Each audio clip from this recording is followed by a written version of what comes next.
पंचायती चुनाव में जनता के साथ झूठ नहीं बोल सकते, विनोद उपाध्याय ब्लॉक प्रमुख हरहुआ। बीजेपी सरकार में चहुमुखी विकास हुआ, विनोद उपाध्याय ब्लॉक प्रमुख हरहुआ। उत्तर प्रदेश में आगामी पंचायती चुनाव की घोषणा प्रदेश सरकार कभी भी कर सकती है। पंचायती चुनाव को लेकर तमाम पार्टियां अभी से जुट गई है और अपनी अपनी तैयारी करने में लग गई है। अब देखना ये दिलचस्प होगा कि किस पार्टी का पलड़ा भारी पड़ेगा, ये तो आने वाला दिन ही बताएगा। ऐसे में ब्लॉक प्रमुख हरहुआ विनोद उपाध्याय ने पत्रकारों से बातचीत करते हुए बताया कि यह चुनाव सिंबल का नहीं होता है, हर प्रत्याशी को चुनाव मैदान में जोर आजमाइश करना पड़ता है। उन्होंने कहा कि ब्लॉक प्रमुख जिला पंचायत के लिए पार्टी का समर्थन मिलता है तो प्रत्याशी और भी मजबूत हो जाता है और पार्टी के लोग प्रत्याशी के साथ जुड़ जाते हैं। एक सवाल के जवाब में उन्होंने कहा कि ये सब सरकार की प्रक्रिया है, सरकार जैसा निर्णय लेगी वैसे ही चुनाव होगा और उसमें हम लोगों का कहना उचित नहीं है। पंचायती चुनाव एक जमीनी चुनाव होता है, ग्रामीण क्षेत्र में एक वर्ग की छोटी छोटी समस्याओं का ये चुनाव है उसके निराकरण के लिए। और जहां तक लोकसभा की बात है वह सब राष्ट्रीय स्तर के चुनाव होते हैं और वह अंतर्राष्ट्रीय व राष्ट्रीय मुद्दों के चुनाव होते हैं, उसमें जमीनी व स्थानीय मुद्दों का कोई महत्व नहीं होता है। उन्होंने आगे बताया कि जहां तक विकास की बात है तो आप जितना भी विकास कर ले कुछ न कुछ बाकी ही रहता है। अगर हम लोग रोड बना लेते हैं तो उससे अच्छी रोड की कल्पना की जाती है। इसी तरह हर एक क्षेत्र में आप जो भी विकास करते हैं और उसमें भी हमेशा सुधार की जरूरत रहती है।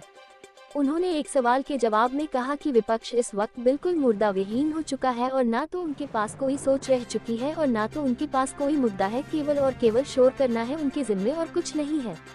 उन्होंने आगे बताया कि सपा एक परिवार की पार्टी है, उनको सबसे पहले अपना ज़मीर बचाना है, पहले वह अपना ज़मीर बचा ले यही बहुत है। उनको ना तो जनता के बारे में सोचना और ना ही देश के बारे और ना ही राष्ट्र के बारे में सोचना है। उन्होंने सिर्फ और सिर्फ अपने परिवार का विकास किया है। आज आप देख लीजिए, समाजवादी पार्टी में उनके ही परिवार के 5 से ज्यादा आज सांसद हैं। क्या उत्तर प्रदेश में समाजवादी पार्टी में और कोई यादव नहीं था जिनको टिकट दे सके? यही विकास है। वही विपक्ष लगातार ईवीएम पर सवाल खड़ा करता रहता है। इस सवाल पर उन्होंने कहा कि जब विपक्ष के लोगों की अन्य प्रदेश में उनकी सरकार होती है तो तब प्रश्न नहीं करते, जहां विपक्ष चुनाव हारता है वहां पर ही सवाल क्यों खड़ा करता है।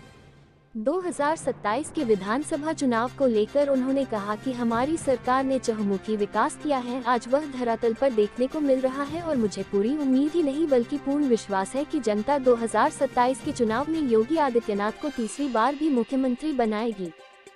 हम विनोद कुमार उपाध्याय ब्लॉक प्रमुख हरहुआ।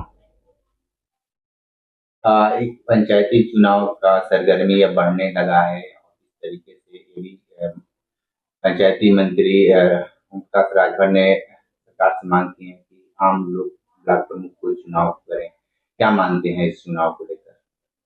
सर, ये सब सरकार की प्रक्रिया है, सरकार जो निर्णय लेगी वैसे ही चुनाव होगा, इसमें हम लोगों का कहना कोई उचित या अनुचित नहीं। विधानसभा और लोकसभा चुनाव और पंचायती चुनाव में कितना अंतर होता है? सर, पंचायती चुनाव एक जमीनी चुनाव होता है, ग्रामीण हर एक वर्ग की छोटी छोटी समस्याओं का ये चुनाव है उसके निराकरण के लिए। और जहाँ तक लोकसभा की बात है वो सब राष्ट्रीय स्तर के चुनाव हैं, वो अंतर्राष्ट्रीय और राष्ट्रीय मुद्दों के चुनाव होते हैं, उसमें जमीनी स्थानीय मुद्दों का बहुत महत्व नहीं होता। हरहुआ क्षेत्र में आपके नज़र में क्या ही बाकी रह गया जो आगामी अगर चुनाव आप लड़ते हैं? सर, जहाँ तक विकास की बात है तो आप विकास जितना भी कर लें, कुछ सीखने को, जैसे हम एक छात्र की तरह हैं, वो हमेशा कुछ न कुछ बाकी ही रहेगा। अगर हम रोड बना लेते हैं तो उससे अच्छी रोड की परिकल्पना होगी। इसी तरह हर एक क्षेत्र में अगर आप जो भी करते हैं तो उससे भी और सुधार की जरूरत हमेशा रहती है। आप भारतीय जनता पार्टी से बिलोंग करते हैं, लगातार सत्ता पक्ष को विपक्ष घेरना शुरू कर दिया है, क्या कहेंगे विपक्ष को? सर, विपक्ष इस वक्त बिल्कुल मुद्दा विहीन हो चुका है, न तो उनके पास अपनी कोई सोच रह चुकी है, न तो उनके पास कोई मुद्दा है। केवल शोर करना यही है उनके लिए और कुछ नहीं है। लेकिन जिस तरीके से अखिलेश यादव लगातार योगी पे हमलावर हैं, अखिलेश यादव को लेकर क्या कहेंगे? सर, एक परिवार की पार्टी है, उनको अपना जमीर बचाना है, बस वो अपना जमीर बचा ले यही बहुत है। न उनको जनता के बारे में सोचना है, न देश के बारे में सोचना है, न राष्ट्र के बारे में। लेकिन सर बराबर वो कहते हैं कि जितना विकास हमने उत्तर प्रदेश में किया आज तक कोई नहीं कर पाया। और आप क्या कहें? बिल्कुल सही कह रहे हैं सर, अपने परिवार का विकास उन्होंने किया।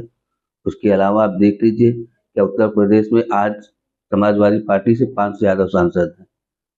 क्या उत्तर प्रदेश में और कोई यादव परिवार नहीं था जिनको टिकट दे सके? यही विकास है उनका। आने वाले 2027 में विधानसभा का भी चुनाव है जो कि बहुत करीब है। हो सकता है कि इसी साल लिस्ट जारी भी हो जाए कि कौन लड़ेगा कौन नहीं लड़ेगा। तो क्या लगता है कि तीसरी बार जो है मुख्यमंत्री योगी आदित्यनाथ सीट संभालेंगे?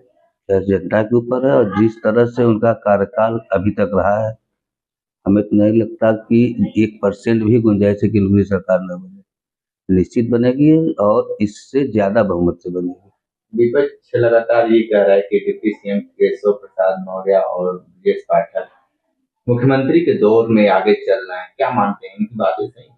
ये सब केंद्र का निर्णय है और ये विपक्ष अपनी पार्टी बचाए, दूसरे के बारे में फालतू सोचते हैं वो लोग। विकास की अगर बात किया जाए तो बहुत सारी ऐसी जगह पर देखने को मिल रहा है कि लोगों की दुकान मकान तोड़े जा रहे हैं और उनके में बहुत ज्यादा आक्रोश भी देखने को मिल रहा है। जैसे अभी 2 दिन पहले लंका सामने घाट वाली जो दुकान टूटी है 42, काफी लोग वहाँ परेशान हैं। क्या कहेंगे इनको? सर वो तो जब बन रहा था उस वक्त की सरकार या उस वक्त की जनता जिन्होंने निर्माण कराया, कम से कम एक बार वो लोग अपने अथॉरिटी से परमिशन लेके बनाए होते तो आज ये स्थितियाँ ना। तो काफी पुराने लोग हैं और लोग बता भी रहे हैं वहाँ की कि जो है ये 100 साल पुरानी दुकानें थी। सर 100 साल पुरानी दुकानें थी तो निश्चित थे, तो हमको लगता है ऐसा ना कि वो ग्राम सभा की भी जमीन। आप आज एक बहुत बड़ा मुद्दा ये है, जहाँ देखिए झुग्गी झोपड़ी लग जाती है, किस बेस पे लगती है? जब हटाया जाता है तो उनको जगह दीजिए। सर आज अभी दल मंडी में नापी का कार्य किया गया, इसको क्या लगता है कि वहाँ पर चौड़ीकरण किया जाएगा तो उन उम्मीद लोगों का वहाँ पर धंधा भी उजड़ जाएगा अगर अच्छा, चौड़ीकरण। उम्मीद पूरी है कि चौड़ीकरण हो और ये बनारस के लिए बहुत ही अच्छा कदम है। लेकिन निश्चित है कि सरकार जिन लोगों का घर या दुकान खाली कराएगी उनके लिए बहुत ही बेहतर विकल्प कुछ देगी, क्योंकि आप कॉरिडोर में देख चुके हैं लोग माला लेके जप रहे थे कि हमारा चला जाए, तो कुछ इससे भी अच्छा होगा। क्या कहना चाहेंगे और यहाँ की जनता से? जनता से सर एक यही अपील है कि अपने परिवार को के लिए, अपनी समाज के लिए, अपने जिले के लिए, प्रदेश के लिए और राष्ट्र के लिए जो आपको उचित विकल्प दिखता हो, बिल्कुल उसको वोट करें। अगर भारतीय जनता पार्टी इसमें खरा उतरी है तो हम आप जनता से यही अपील करेंगे उनको पुनः और भारी मतों से विजयी बनाएं, जिससे देश का आज पूरे विश्व में देख रहे हैं कि मोदी जी ने इस देश का कितना नाम रोशन किया है और किस तरह से आज भारत की एक उसकी प्रभुत्वता को लोग स्वीकार कर रहे हैं पूरे विश्व में। ये हमारे लिए गर्व की बात है। सर दल मंडी एक पूर्वांचल की हब है, तो पूर्वांचल के व्यापारी छोटे आते हैं यहाँ पर सामान खरीदते, अगर वहाँ पर बुलडोजर चला तो वहाँ की दुकानें उजड़ जाएगी। तो उजड़ेगी तो जरूर, तो उसका कुछ विकल्प भी बहुत अच्छा आएगा, तो उसका तो उससे भी अच्छा हब बने। आज कोई भी शहर देख लीजिए, जो भी आधुनिक शहर हुए, तो कुछ न कुछ तो बिगड़ेगा तभी अच्छा बनेगा। अगर हम किसी पुरानी घर को नया बनाएंगे तो उसको गिराएंगे तभी नया बनेगा।